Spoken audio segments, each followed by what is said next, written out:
नमस्कार मित्रांनो, मी सर्पमित्र योगेश ताळे आणि नेहमीप्रमाणेच आज सकाळी आमच्याच गावात खेरडा येथे आम्ही 2 साप रेस्क्यू केलेले आहेत. आमचे परममित्र विवेक जाधव यांनी आधीचा एक गवत्या जातीचा साप रेस्क्यू केलेला आहे आणि आम्ही फॉरेस्ट एरियामध्ये रिलीज करण्यासाठी आलेलो आहोत. पाहूया आपल्या भागातील बिनविषारी जातीचा गवत्या साप.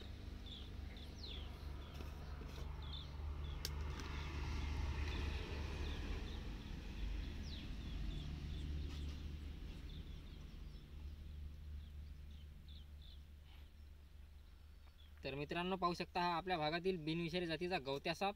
इंग्लिशमध्ये इंडियन ग्रासनेक आणि हिंदीमध्ये हरा साप आणि मराठीमध्ये गवत्या. हा बिलकुल पूर्णपणे बिनविषारी असतो. हा सध्या छोटासा आहे, म्हणजे फारसा छोटासा पण नाही. तुम्ही पाहू शकता पूर्णपणे हिरवा आणि चेहऱ्यावरती थोडे काळे पट्टे आणि अंगावरती व्हाईट व्हाईट व्हाईट व्हाईट पट्टे पाहू शकता. आपल्या भागातील बिनविषारी जातीचा गवत्या साप. हा साप अतिशय शांत स्वभावाचा असतो आणि ज्यावेळेस या सापाला गलत पद्धतीने पकडल्या जाते किंवा अचानक पाय पडतो त्याच वेळेस तो बाईट करतो, अन्यथा कुठल्याही प्रकारचा साप बाईट करत नाही. पाहू शकता तुम्ही आपल्या भागातील बिनविषारी जातीचा गवत्या साप.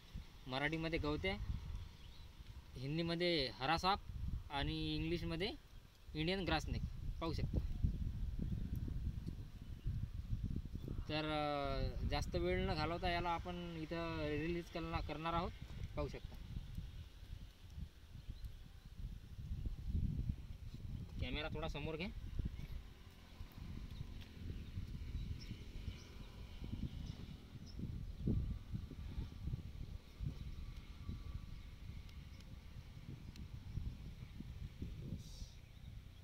आणि त्याचप्रमाणे मित्रांनो, एकाच ठिकाणी 2 साप रेस्क्यू केले आणि दुसरा साप आहे दिवळ.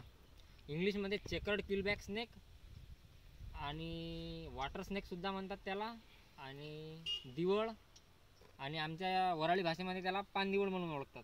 पाहू शकता. आणि या सापाचा जो स्वभाव आहे तो खूपच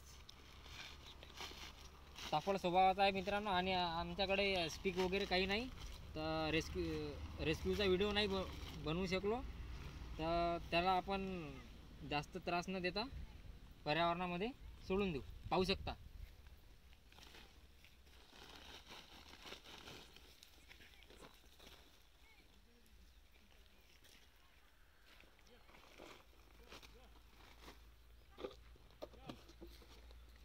दोन्ही साप पर्यावरणामध्ये आझाद आहेत आणि आजचा व्हिडिओ तुम्हाला नक्कीच आवडला असेल.